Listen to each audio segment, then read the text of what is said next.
عليكم ورحمة الله، والصلاة والسلام على نبينا وحبيبنا ومولانا محمد عليه أفضل الصلوات وأزكى السلام. كيف دايرين؟ صحيحتكم لاباس؟ كلشي مزيان؟ نتمنى تكونوا بخير وعلى خير، تكونوا في صحة جيدة وتكونوا في أحسن الأحوال. وانتم كتشاهدوا الفيديو ديال اليوم، مرحبا بكم في شهيبات بشرى رفيق للطبخ والحلويات والشهيبات المغربية.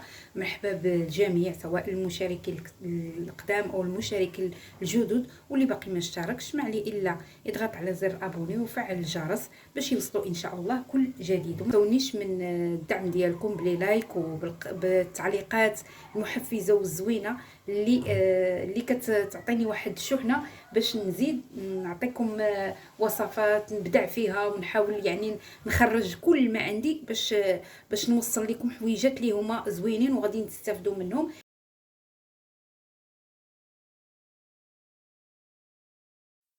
ندوزو على بركة الله لطريقة التحضير والمقادير. عندي هنا كيلو ديال اللوز اللي انا كنغليه شي شويه، حيت ملي كنغليوه تيزيد يطيب لينا اللوز مزيان، وملي كيتطحن ما كيجيناش قاصح. وكنحيد ليه الجلفه ديالو بالطبع، وطحنته مع السنيده بالنسبه للمجموع ديال السنيده اللي كنستعمل في هذا الكيلو ديال اللوز 250 غرام ديال السنيده. كنخلي تقريبا واحد نصف كاس اللوز اللي كتشوفوه في الزلافه عندي هنايا، اللي قليته وطحنته. كنطحنو الطحنه الاولى بلا سنيده، والطحنه الثانيه كنطحنو بالسنيده. علاش كناخذ غير 250 غرام ديال السنيده؟ لان باقي حنا غنديروا هاد البريوات في العسل، لان ما نكثروش فيهم الحلاوه بزاف باش يجيونا الحلاوه ديالهم تجينا معقوله. وعندي هنا القرفه، وعندي معلقه ديال المسكه، وعندي معلقه ديال نيسلي، باش يجينا هاد اللوز وتجينا هاد البريوات يجيونا معلكين. كنضيفوا عليه هاد المعلقه ديال النيسلي،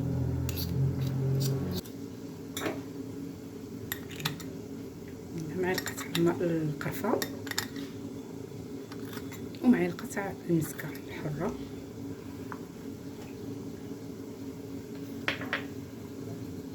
وغادي نضيف هاد اللوز اللي طحنت.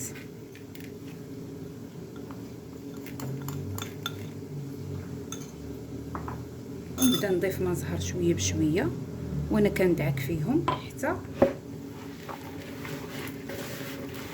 يتجمعوا ليا. بسم الله.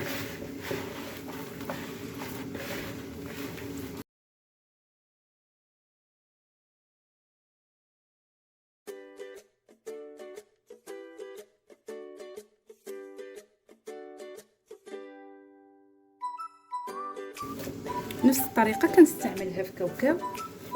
انا كاوكاو كندوزو كله في الزيت باش ما كتبقاش ليا كيف قلت لكم ديك الريحه ديال الكاوكاو. وواحد الكميه كنحيد تقريبا اكثر من النصف ديال الكميه، واللي بقى كنعاود نخليه يتحمر شي شويه ونخلط الكل صافي. هما غادي يجيونا مجموعين باش يجيونا معلكين ان شاء الله.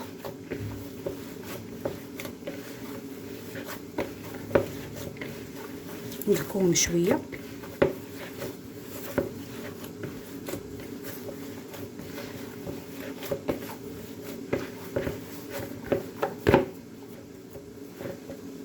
كيجيونا على هذا الشكل هانتوما،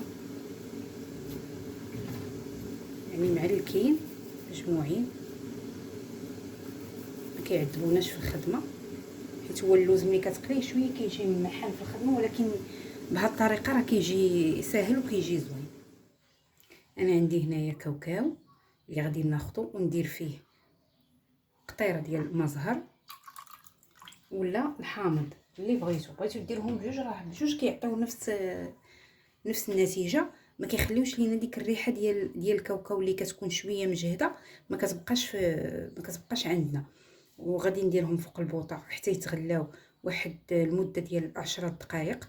وعاد غادا ناخذ اللوز غادي نقليه في الزيت، وداك الزيت اللي قليت فيه اللوز غادي نعاود نقلي فيه كاوكاو باش تجينا ديك النسمه ديال اللوز في كاوكاو ديالنا، ونتلاقاو من بعد. بالنسبه للزيت دائما كنخدموا بها بارده، ما كنديروش الزيت سخون. كنحط الزيت فوق البوطه مباشره، كنحط فيها كاوكاو ولا اللوز ولا اي حاجه بغيت نقليها من هاد المكسرات باش كطيب لينا على خاطرها وكتجينا مقرمله من الداخل وما كتجيناش خضره. انا بديت كنطحن في كاوكاو، كنطحنو الاولى بلا سنيده والطحنه الثانيه غنطحنو بالسنيده. دابا غادي نضيف ليه السنيده. عندي هنا 125 غرام ديال السنيده.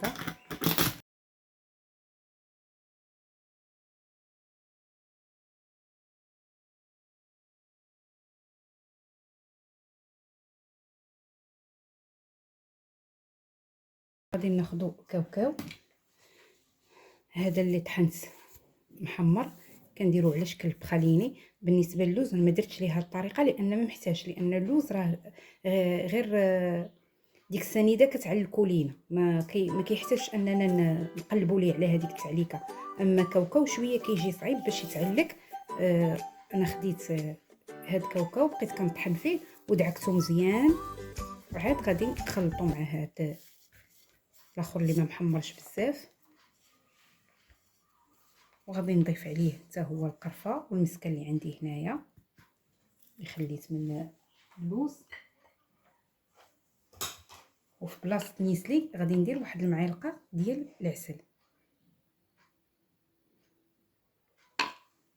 عطيتكم لي زاستيس بجوج باش اللي بغيتو تخدموا به ممكن نتوما تخدموا به. وغادي نضيف ما زهر، بسم الله، وغادي نبدا نخلط الحشوه ديالي.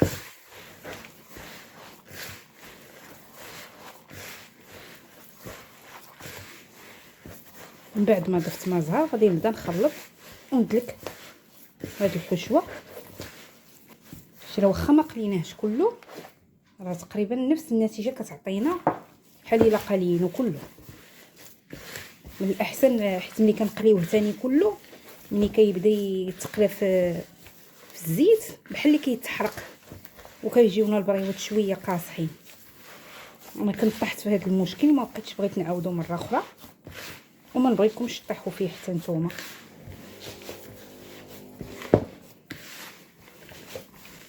شتي في الجميع ديالهم شويه كيجيو صعاب، ماشي بحال اللوز، ولكن غادي نبقاو نحاولوا معاهم.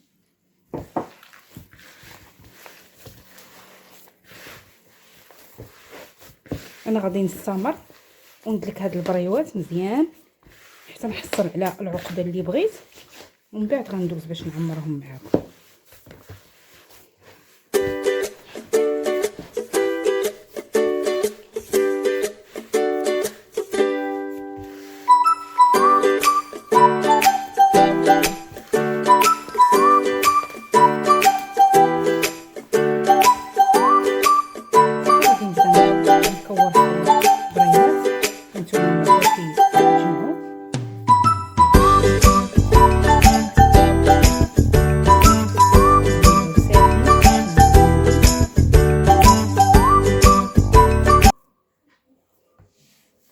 القياس راه كيبقى لكم نتوما الاختيار باش ديروا اي قياس كيناسبكم. انا كندير فيهم ما بين 12 حتى ل 14 غرام كيجيو زوينين.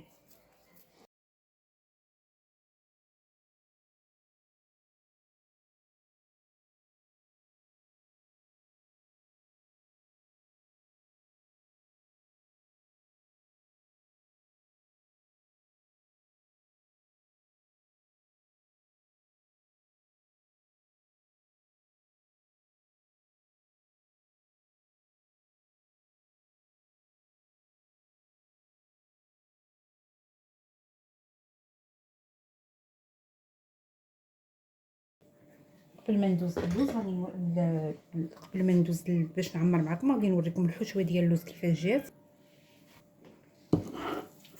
تا هو اللوز كيف قلت لكم، اللوز راه ماشي صعيب، كيجي ساهل على كاوكاو. هانتوما ما كيحتاج اننا لا نكورو ولا والو.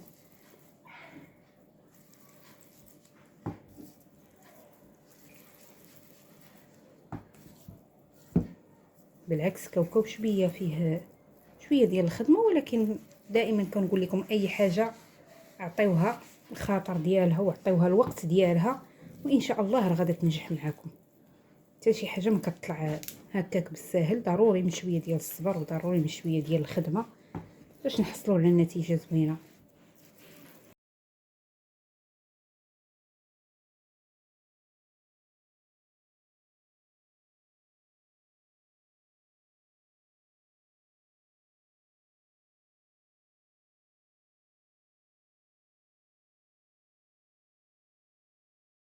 هادو هما البريوات ديالنا من بعد ما كورتهم. هذا اللوز وهادو محينشات غادي نغطيهم بلاستيك اليمونتير باش ما ينشفوش لينا ملي نكونوا نخدموا فيهم. انا غادي نبدا ندهن الورقه ديالي كلها في خطره واحده باش نسهل عليا الخدمه. دائما كنقول لكم كنخدم بطريقه عمليه اللي كتعطيني واحد الكميه وفيره، ولكن النتيجه كتكون زوينه باش ما نمشي نبقاو ندهنوا كل شريط بوحدو ملي نبغيو نعمروا البريوه. هكا كتجينا ساهله.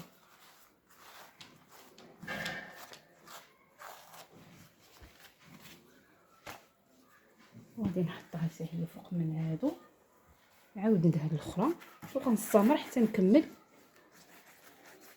الورقه ديالي كامله وعاد كنبدا نخدم.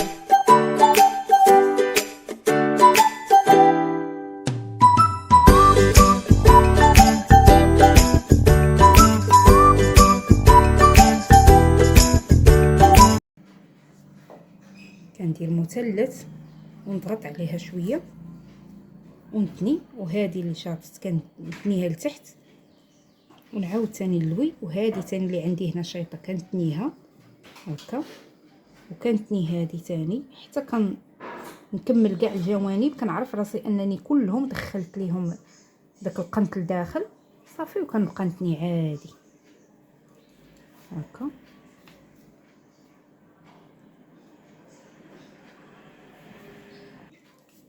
بحال هنايا بقى عندي واحد الزائد شويه، غيبقى عندي واحد الزائد هنا غادي نقطعوهم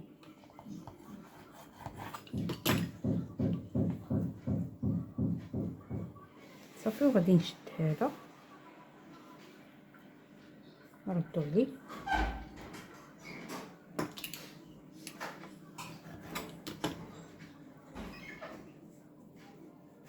كنحاولوا نسوديوهم نطرقوا ليها اي عيب ما كيبقاش.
وانتم كتشوفوا معايا البريوات كيفاش جاو، المنظر رائع والمذاق ولا اروع.